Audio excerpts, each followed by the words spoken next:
Bonjour à tous, on commence ce tour de la presse sportive par les suites du feuilleton Kylian Mbappé. Après sa déclaration choc lors des trophées UNFP, le champion du monde 2018 continue de faire la une en France mais aussi en Espagne. Le journal L'Équipe le surnomme ce matin le maître du jeu. Pour le média, l'attaquant du PSG a placé son club et la direction sous pression et l'a obligé à réagir. C'est ce que les Parisiens ont fait hier dans un communiqué où ils expliquent que le Français va rester une saison de plus dans la capitale. Mais est-ce vraiment suffisant pour faire taire les rumeurs ? Sûrement pas. La preuve avec la une de Marca ce matin. Le quotidien madrilène écrit que Mbappé a ouvert une fenêtre avec sa déclaration et que le Real est désormais en alerte. Le club se frotte les mains malgré le communiqué du PSG. Neymar est aussi associé à cette une, car même si c'est le Français qui a allumé la mèche, c'est le Brésilien qui pourrait en profiter afin de rejoindre le Real Madrid. En tout cas, El País résume la situation dans ses pages intérieures. Avec cette déclaration dimanche soir, Mbappé veut tout simplement être traité comme Neymar au PSG. Et le Real continue de mettre le feu en ce début de mercato.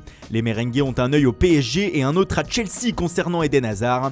Selon le Daily Mail, c'est même fait, le Belge peut quitter les Blues dans les prochaines semaines. Le club londonien aurait donné son feu vert. Les dirigeants du club y verraient un bon moment pour récupérer une forte somme d'argent afin de satisfaire l'UEFA sur le fair play financier. Le tabloïd parle de 87 millions de livres, soit 99 millions d'euros. Et pour être tout à fait complet sur le Real, sachez qu'hier Toni Kroos a prolongé son contrat avec le club madrilène jusqu'en juin 2023, à la surprise générale selon AS, qui écrit que l'Allemand est actuellement dans la pire période de sa carrière. Et on parlait d'Eden Hazard, mais l'ancien Lillois pourrait ne pas être le seul à quitter Chelsea cet été. Son entraîneur actuel, Maurizio Sarri, pourrait quitter Londres après seulement une année sur le banc des Blues. Selon le Corriere dello Sport, il serait le favori des dirigeants de la Juve afin de succéder à Allegri sur le banc de la vieille dame. Il s'agirait d'un retour dans son pays pour Sarri, lui qui a longtemps entraîné le Napoli. Le Sun aussi fait sa une sur le technicien italien et indique que ce dernier aimerait connaître son avenir auprès des dirigeants des Blues rapidement. Il n'a en effet aucune intention de laisser passer l'opportunité de rejoindre la Juve. Cependant, la Gazzetta dello Sport vient calmer tout cela ce matin en indiquant que rien ne se passera avant la finale de la Ligue Europa. La Juve encore et toujours en une de Tuttosport avec ce matin deux protagonistes, Andrea Barzagli et le champion du monde 2018 Paul Pogba. Le média explique que le Français était présent à Turin ce week-end pour la fête d'adieu au défenseur italien qui prend sa retraite. Pour le journal, c'est un nouvel indice que le milieu de Manchester veut revenir dans sa maison au sein des Bianconeri cet été. En tout cas, si la vieille dame le veut, elle va devoir sortir le chéquier. Selon le Daily Star, Manchester United aurait fixé le prix du milieu de terrain à 138 millions de livres, soit 157 millions d'euros. Avis aux amateurs. Autre champion du monde à la une ce matin, Antoine Griezmann. Le Français qui a indiqué qu'il allait quitter l'Atlético de Madrid cet été ne connaît pas encore sa destination. Et si le Barça est toujours favori, les Blaugrana se cherchent un second attaquant sur le marché, à en croire Mundo Deportivo.